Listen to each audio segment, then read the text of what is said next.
स्वागत है। मैं आपके साथ फरहान नाज। ಭಾರತ ಮಾತೆಗೆ ಪುಷ್ಪಾರ್ಚನೆ ಅದರ ನಂತರ ಕಾರ್ಯಕ್ರಮದ ಉದ್ಘಾಟನೆ ಸನ್ಮಾನ್ಯ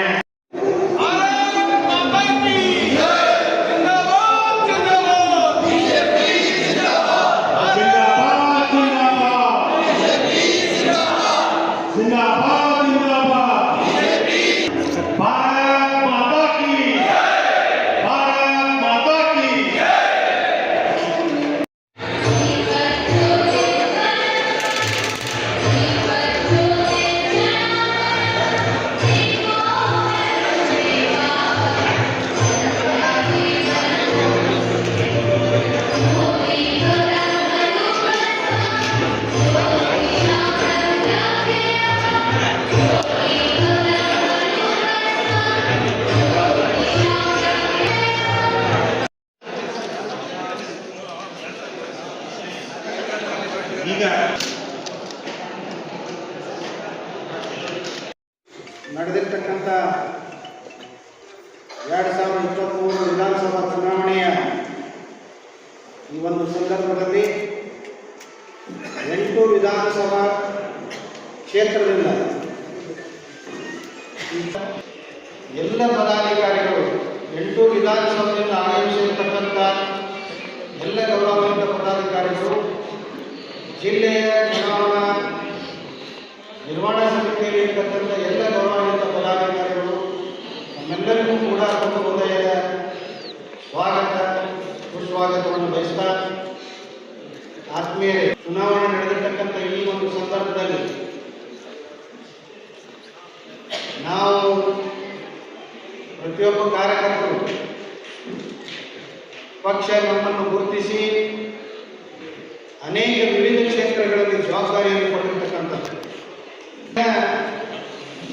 ಸಮರ್ಪಕವಾಗಿ ನಿಭಾಯಿಸುವುದರ ಮೂಲಕ ಇವತ್ತು ನಾವು ಚುನಾವಣೆಯ ಮಹತ್ವಪೂರ್ಣವಾಗಿರ್ತಕ್ಕಂಥ ಜವಾಬ್ದಾರಿ ಚುನಾವಣಾ ನಿರ್ವಹಣಾ ಸಮಿತಿಯ ಜವಾಬ್ದಾರಿ. ಇವತ್ತು ಪಕ್ಷದ ಮೇಲೆ ಇರತಕ್ಕಂಥ ವಿಶ್ವಾಸನೆಯ ಮೂಲಕ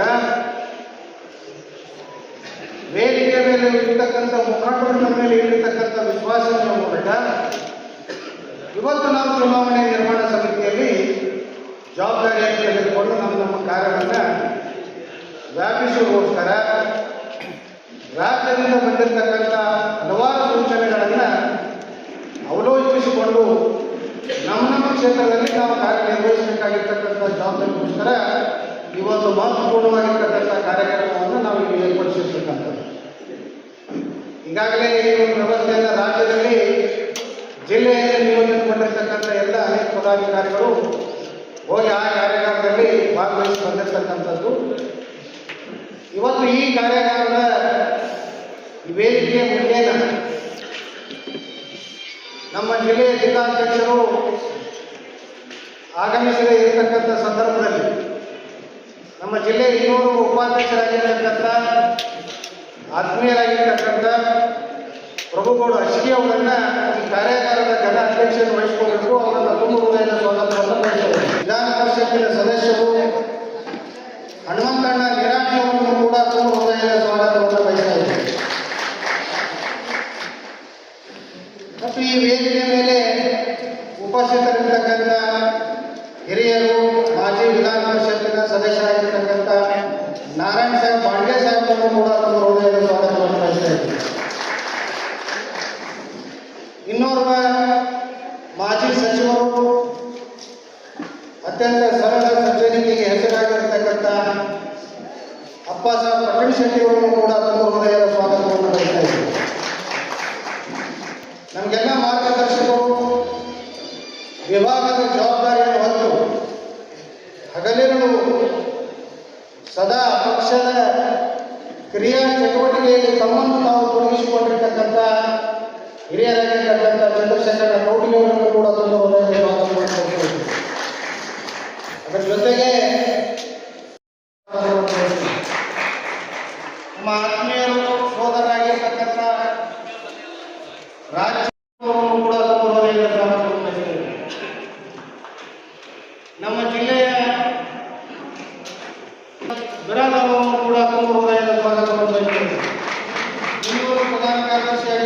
ಶಿವರುದ್ರಣ್ಣ ಬಾಗಲಕೋಟೆ ಅವರನ್ನು ಕೂಡ ಇವತ್ತು ಈ ಕಾರ್ಯಕ್ರಮದಲ್ಲಿ ಉಪಸ್ಥಿತರಿರ್ತಕ್ಕಂಥ ಎಲ್ಲ ಮಂಡಳದ ಗೌರವಾನ್ವಿತ ಪದಾಧಿಕಾರಿಗಳು ನಾವೆಲ್ಲರಿಗೂ ಕೂಡ ಚುನಾವಣೆ ಅಂತಕ್ಕಂಥ ವಿಷಯ ಬಂದಾಗ ಇಲ್ಲ ನಾವು ಹತ್ತಾಗಲಿದ್ರೆ ಇದೆಲ್ಲವನ್ನು ನಿರ್ವಹಣೆ ಮಾಡಿಕೊಂಡು ಹೇಳಲಿಕ್ಕೆ ಸಾಧ್ಯ ಆಗುವುದಿಲ್ಲ. ಹಾಗಾಗಿ ಈ ಚುನಾವಣೆಯನ್ನು ವ್ಯವಸ್ಥಿತವಾಗಿ ಸಂಘಟನಾತ್ಮಕವಾಗಿ ನೀತಿ ಸಂಹಿತೆಯ ಚೌಕಟ್ಟಿನ ಒಳಗಡೆ ಶಾಂತಿಯುತವಾಗಿ ನಾವು ಮತದಾನವನ್ನು ಮಾಡಲಿಕ್ಕೆ ಪಕ್ಷದ ಯೋಜನೆಗಳನ್ನು ಯಾವ ರೀತಿಯಾಗಿ ನಾವು ಜಾರಿ ಮಾಡಬೇಕು ಅಂತಕ್ಕಂಥ ಹಿನ್ನೆಲೆಯಲ್ಲಿ ಚುನಾವಣಾ ನಿರ್ವಹಣಾ ಸಮಿತಿ ಅಂತಕ್ಕಂಥದ್ದನ್ನು ನಮ್ಮ ಪಕ್ಷದಿಂದ ಎಲ್ಲ ಕಡೆಯೂ ಆಗಬೇಕು ಅಂತೇಳಿ ಜಿಲ್ಲೆಯಲ್ಲಿ ಈ ರೀತಿಯಾಗಿರ್ತಕ್ಕಂಥ ಸಭೆಗಳ ಮುಖಾಂತರ ಜವಾಬ್ದಾರಿಯನ್ನು ಹಂಚಿಕೊಡ್ತಕ್ಕಂಥ ಕೆಲಸ ರಾಜ್ಯಾಧ್ಯಕ್ಷರ ಆದೇಶದ ಮೇಲೆ ಎಲ್ಲ ಕಡೆಗೂ ಕೂಡ ನಡೆದಿದೆ. ಇವತ್ತು ಬಿಜಾಪುರ ಜಿಲ್ಲೆಯಲ್ಲಿ ಕೂಡ 8 ವಿಧಾನಸಭಾ ಕ್ಷೇತ್ರಗಳ ಚುನಾವಣಾ ನಿರ್ವಹಣಾ ಸಮಿತಿ ಸಿದ್ಧತೆ ಆಗಬೇಕು. ಆ ಚುನಾವಣಾ ನಿರ್ವಹಣಾ ಸಮಿತಿ ಯಾವ ರೀತಿಯಾಗಿರಬೇಕು ಅಂತಕ್ಕಂಥದ್ದನ್ನು ಸಾಕಷ್ಟು ವಿಸ್ತಾರವಾಗಿ ನಂತರ ಹಿರಿಯರು ಮಾತನಾಡ್ತಾ ಇದ್ದಾರೆ. ಒಟ್ಟಲ್ಲಿ 32 ವಿಭಾಗಗಳಲ್ಲಿ ನಾವು ಜವಾಬ್ದಾರಿಯನ್ನು ಹಂಚಿಕೆ ಮಾಡಬೇಕಾಗ್ತದೆ. ಚುನಾವಣೆಯ ಮೇಲೆ ನಾವು ಸಾಕಷ್ಟು ಚುನಾವಣೆಯನ್ನು ಎದುರಿಸಿದ್ದೀವಿ. ಆ ಸಂದರ್ಭದಲ್ಲಿ ಪ್ರತಿಯೊಂದು ಹಂತದಲ್ಲಿ ಕೂಡ ಯಾವುದೇ ಅಡಚಣೆ ಆಗಲಾರದೆ ಅಭ್ಯರ್ಥಿ ಮೇಲೆ ಯಾವುದೇ ಒತ್ತಡ ಬೀಳದ ಹಾಗೆ ಆಯಾ ವಿಭಾಗದ ಕೆಲಸ ಕಾರ್ಯಗಳು ನಡೀತಾ ಹೋಗಬೇಕಾಗ್ತದೆ. ಹಾಗಾಗಿ ಪ್ರತಿಯೊಂದು ಅಂದರೆ ಚುನಾವಣೆ ನಡೆಸ್ತಕ್ಕಂಥ ಸಂದರ್ಭದಲ್ಲಿ ಯಾವುದೇ ಅಡಚಣೆ ಆಗಲಿ, ಕಷ್ಟ ಆಗಲಿ, ತೊಂದರೆ ಆಗಲಿಲ್ಲ ಬರೋದಿಲ್ಲ ಅಂತಕ್ಕಂಥ ಹಿನ್ನೆಲೆಯಲ್ಲಿ ಹಿರಿಯರು ಈಗಾಗಲೇ ಈ ಒಂದು ಚುನಾವಣಾ ನಿರ್ವಹಣಾ ಸಮಿತಿಯನ್ನು 32 ಉಪಸಮಿತಿಗಳನ್ನಾಗಿ ನೇಮಕ ಮಾಡತಕ್ಕಂಥ ಜವಾಬ್ದಾರಿ ಇವತ್ತು ಅಧ್ಯಕ್ಷರು ಮತ್ತು ಅಲ್ಲಿರ್ತಕ್ಕಂಥ ಹಿರಿಯರ ಮೇಲಿದೆ. ಇವತ್ತು ಮಂಡಳದ ಅಧ್ಯಕ್ಷರನ್ನು ಒಳಗೊಂಡಂತೆ ಮಂಡಳದ ಅಧ್ಯಕ್ಷರು, ಮಂಡಳದ ಪ್ರಭಾರಿಯನ್ನು ನೇಮಕ ಆಗಬೇಕು. ಚುನಾವಣಾ ಕ್ಷೇತ್ರ ಪ್ರಭಾರಿ, ಚುನಾವಣಾ ಕ್ಷೇತ್ರ ಸಹ ಪ್ರಭಾರಿ, ಕ್ಷೇತ್ರ ಸಂಚಾಲಕರು, ಕ್ಷೇತ್ರ ಸಹ ಸಂಚಾಲಕರು, ಹೀಗೆ ಅದು ವಿಂಗಡಣೆ ಮಾಡ್ತಾ 32 ಭಾಗಗಳಲ್ಲಿ ಇವತ್ತು ಚುನಾವಣಾ ನಿರ್ವಹಣಾ ಸಮಿತಿಯನ್ನು ನಾವು ರಚನೆ ಮಾಡಬೇಕಾಗ್ತದೆ. ಆ ಚುನಾವಣಾ ನಿರ್ವಹಣಾ ಸಮಿತಿಯಲ್ಲಿ ನಮ್ಮ ಜವಾಬ್ದಾರಿಯನ್ನು ನಾವು ಅತ್ಯಂತ ಪ್ರಾಮಾಣಿಕವಾಗಿ ಅಷ್ಟೇ ದಕ್ಷತೆಯಿಂದ ನಮ್ಮ ಕೆಲಸ ಕಾರ್ಯಗಳನ್ನು ನಾವು ಮಾಡಿದ್ವಿ ಅಂದರೆ ಚುನಾವಣೆ ಸಂದರ್ಭದಲ್ಲಿ ನಮ್ಮ ಎಲ್ಲ ಕೆಲಸ ಕಾರ್ಯಗಳಿಗೆ ಅಡಚಣೆ ಬರೋದಿಲ್ಲ ಅಂತಕ್ಕಂಥದ್ದನ್ನು ನಾವೆಲ್ಲರೂ ಕೂಡ ಗಮನಿಸಿ ನಾವು ಕೆಲಸ ಮಾಡಬೇಕಾಗ್ತದೆ. ಈ ಒಂದು ಪ್ರತಿ ತಾಲೂಕಿಗೆ ಅಥವಾ ಪ್ರತಿ ವಿಧಾನಸಭಾ ಕ್ಷೇತ್ರಕ್ಕೆ ಒಂದೊಂದು ಸಮಿತಿ ರಚನೆ ಆಗಬೇಕು. ಆ ರಚನೆ ಆಗಿರ್ತಕ್ಕಂಥ ಸಮಿತಿ ತನ್ನ ಕೆಲಸಗಳನ್ನು ಪ್ರಾಮಾಣಿಕವಾಗಿ ಮಾಡ್ತಕ್ಕಂಥ ನಿಟ್ಟಿನಲ್ಲಿ ನಾವೆಲ್ಲರೂ ಕಾರ್ಯೋನ್ಮುಖರಾಗಬೇಕು ಅಂತಕ್ಕಂಥ ಮಾತನ್ನ ಈ ಸಂದರ್ಭದಲ್ಲಿ ನಾವೆಲ್ಲರೂ ಗಮನಕ್ಕೂ ಕೂಡ ತಂದು ಯಾವ್ಯಾವ ಸಮಿತಿಗಳಿರಬೇಕು, ಸಮಿತಿಯಲ್ಲಿ ಎಷ್ಟು ಜನ ಇರಬೇಕು